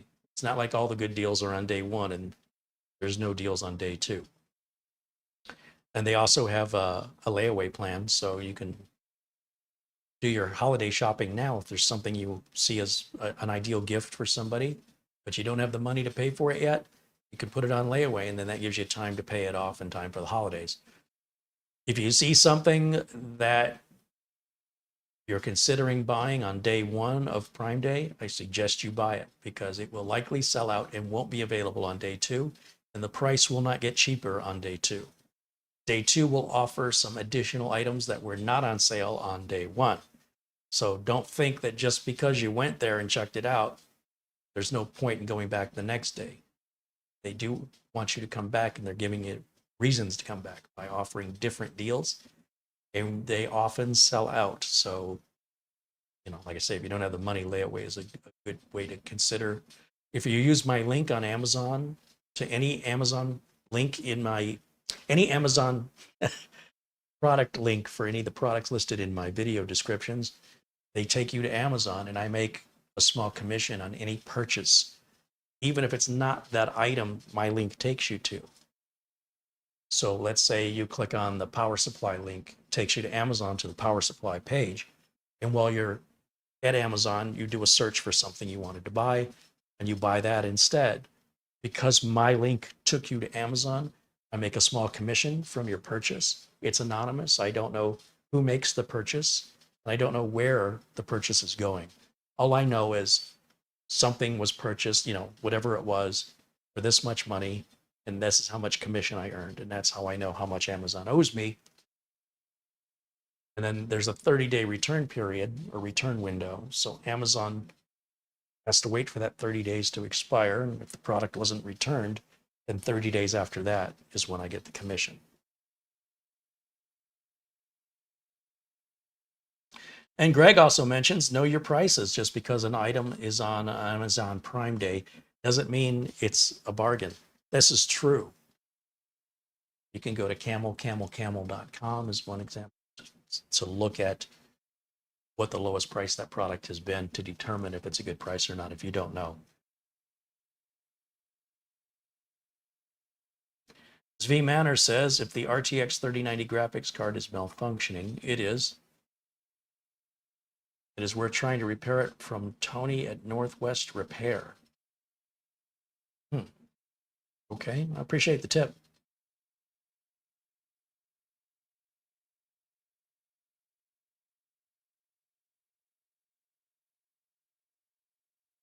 Bull 142 says, I hope you hit your prime on Prime Day. You and me both. Elko says, I found a tool called Driver Easy. Free version has a downloaded speed and all you need to manually install INF files, but it's great at finding the latest drivers for your system. Well, I've never heard of it, and I would never use a tool like that. Back in Windows XP days, I would. Windows 98 days, I would. But today, I would see no reason to ever need a tool like that. But to each their own. It's your system, you want to use for utilities for things like that, that's on you. I would never. I'm going to restart now. Jim also mentions Northridge fix.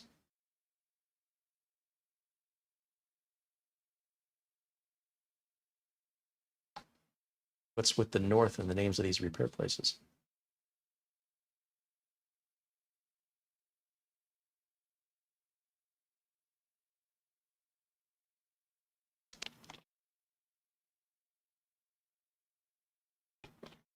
Ron Barnish says, I have a shortcut on Google for Carey's Amazon page. Well, thank you, Ron. I appreciate that.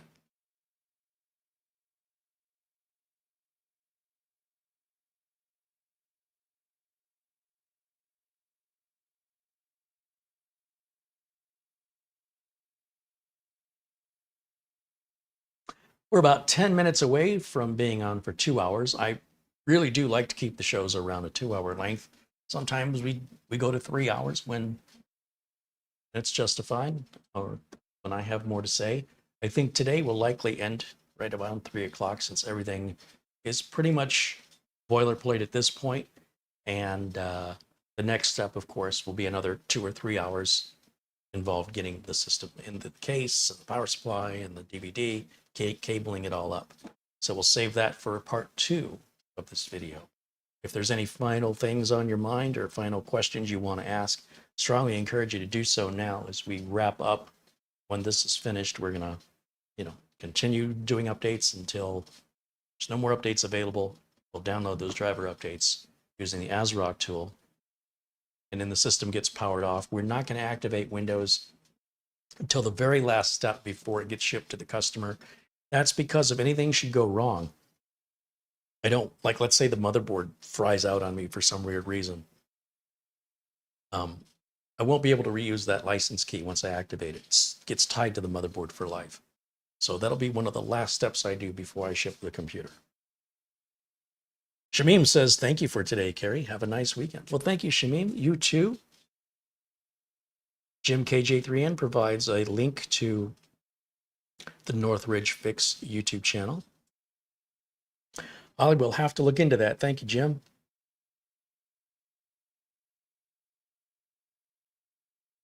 Mortot said he's going to get some blue crabs and beer.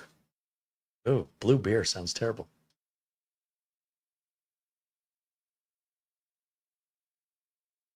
Andy Kane says, I'd like to order a mouse mat from you, Carey. So I don't sell those. That's all done by my sister. You go to CareyHolzman.com, and that's the merch shop. We don't have a lot offered there, but that's all controlled 100% by my sister. So when you place an order there, she processes the payment. She gets your package or gets your item packaged up and ships it out. John Williams says, thank you for sharing this live stream. Have a great weekend and looking forward to future live streams. Well, thanks, John. I'll check email real quick while we're waiting. I haven't checked it the whole show, have I?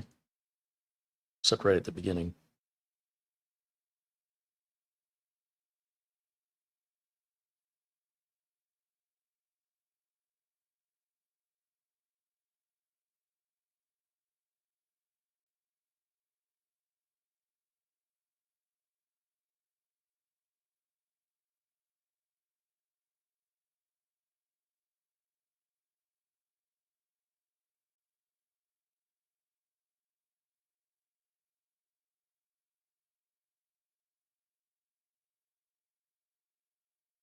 I think I am caught up.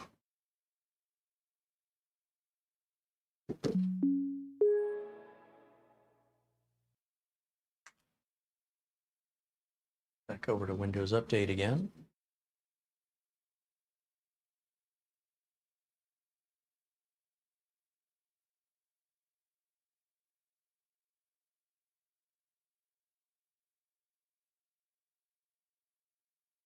Oh, wow, it came up clean that fast. List options, do we have any updates here? Yep, we sure do. Grab that one. That one. Okay, so thanks again to all of the Super Chat contributions, the Amazon gift cards.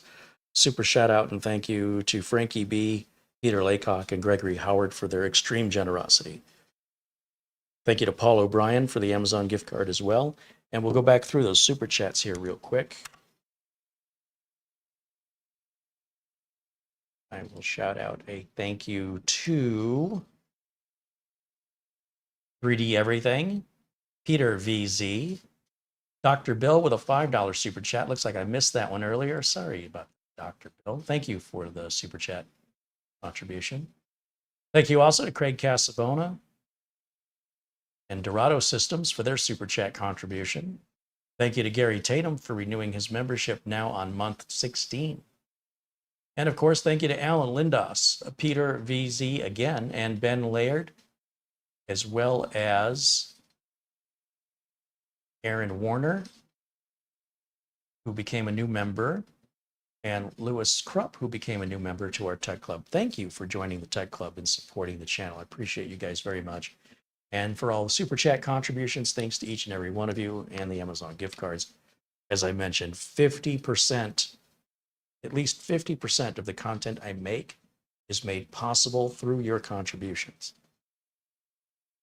Thank you also to JP, the viewer who ordered this system.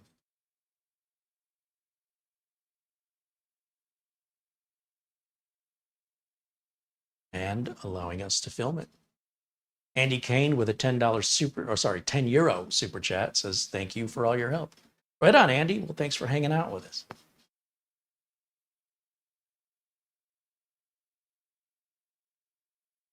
Steve Mercure wants to know, have you seen anything on the move speed USB drives that have changed your mind on them? No, I haven't really used the USB drive since I showcased it. I have a lot of USB flash drives, so yeah, the last time I used it was when I was on camera. So I don't have anything new to report. As far as I know, nothing's changed. I think I can go back to, is it this? Teams, this.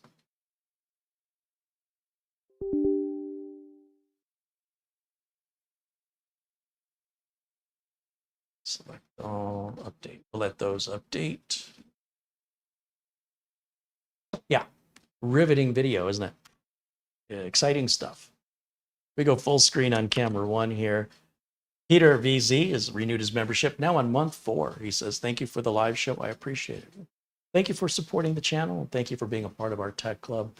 Thank you to all of you who participate in the live chat, regardless if your name is in white, blue, green, regardless if you have a badge or you don't have a badge.